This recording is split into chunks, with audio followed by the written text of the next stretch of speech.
भगवत गीता ने मुझे असफलता, अन्याय और शांति के बारे में क्या सिखाया। हम सभी इस स्थिति से गुजर चुके हैं। बहुत मेहनत करना, सब कुछ सही तरीके से करना और फिर भी अनदेखा हो जाना या गंभीर झटके सहना। जब हमें लगता है कि जिंदगी अनुचित है तो हम तुलना करने लगते हैं, दूसरों को दोष देने लगते हैं और अंदर ही अंदर निराश हो जाते हैं। लेकिन क्या हो अगर हम जो देख रहे हैं वो सिर्फ हकीकत का एक हिस्सा हो। करीब 2000 साल पुराना आध्यात्मिक ग्रंथ भगवत गीता हमारे न्याय और सत्ता को लेकर बने भ्रमों को चुनौती देता है। ये बताता है कि जिसे हम अन्याय समझते हैं वह वास्तव में किसी बड़ी और अदृश्य योजना की गलत व्याख्या हो सकती है। आज की दृष्टि से जिंदगी क्यों लगती है अनुचित? हमारी तेज जुड़ी हुई दुनिया में ऐसा लगना कि जीवन अनुचित है एक आम अनुभव बन गया है। हम देखते हैं कि लोग शॉर्टकट लेकर सफल हो जाते हैं, जिन्हें हमने मेहनत से ऊपर उठाया वो प्रमोशन पा जाते हैं और हमें अनचाहे नुकसान सहने पड़ते हैं। सोशल मीडिया इस सोच को और बढ़ाता है, जहां हम लगातार दूसरों की परफेक्ट जिंदगी की झलकियां देखते हैं और खुद चुपचाप संघर्ष करते हैं बीमारी, नुकसान या विफलता से। हमारे मन की बातचीत कड़वी हो जाती है। क्यों नहीं मैं? मेरे साथ ही क्यों? एक बार मैंने बहुत मेहनत की, पूरा समर्पण दिया, रातों को जागा, रिसर्च किया, अपना सब कुछ लगा दिया, लेकिन अंत में किसी और को वो मौका मिल गया जो मुझसे कम तैयार था। मुझे ऐसा लगा जैसे मैं अदृश्य हो गया हूं। मैं गुस्से में था, टूटा हुआ था। ये न्याय नहीं है, लेकिन बाद में मुझे समझ आया कि मैं पूरी तस्वीर नहीं देख रहा था। मैंने मान लिया था कि मुझे सब कुछ पता है और मेहनत का सीधा इनाम मिलेगा। यही सोच मेरी परेशानी की जड़ थी। गीता ने सिखाया कि हमारी सीमित समझ में ही वह अन्याय छुपा है जिसे हम महसूस करते हैं। गीता का दृष्टिकोण, धर्म और कर्म। भगवत गीता कर्म, कर्म और परिणाम और धर्म, व्यक्तिगत कर्तव्य की शिक्षा के माध्यम से न्याय को एक बिल्कुल अलग दृष्टिकोण से प्रस्तुत करती है। कर्म कोई साधारण समीकरण नहीं है। हर कर्म एक बीज बोता है, पर उसका फल कब, कैसे और कहां मिलेगा ये तय नहीं होता।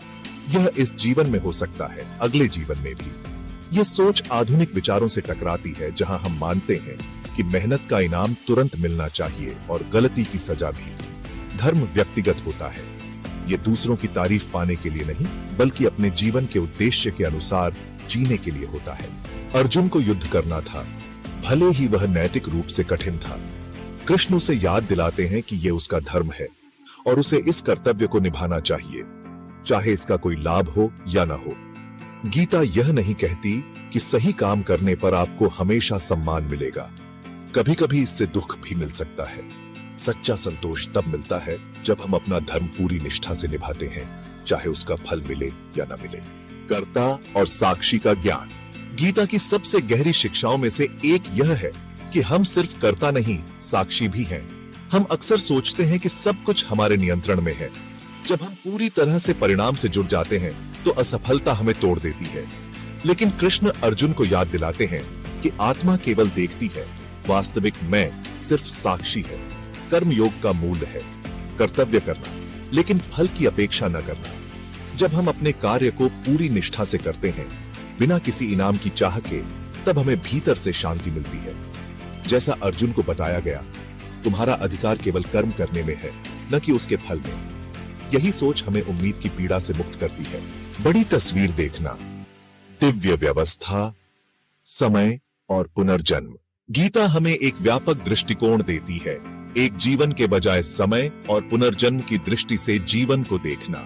जो अभी अनुचित लग रहा है वो किसी और कर्म का परिणाम हो सकता है, या फिर यह हमारी आत्मा के विकास के लिए जरूरी अनुभव हो सकता है।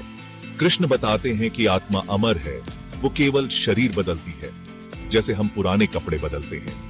हमारा वर्तमान अनुभव केवल एक अध्याय है, पूरी किताब नहीं। जब हम जीवन को एक बड़े दिव्य क्रम के हिस्से के रूप में देखते हैं तो हमारे अंदर का विरोध और क्रोध कम होने लगता है।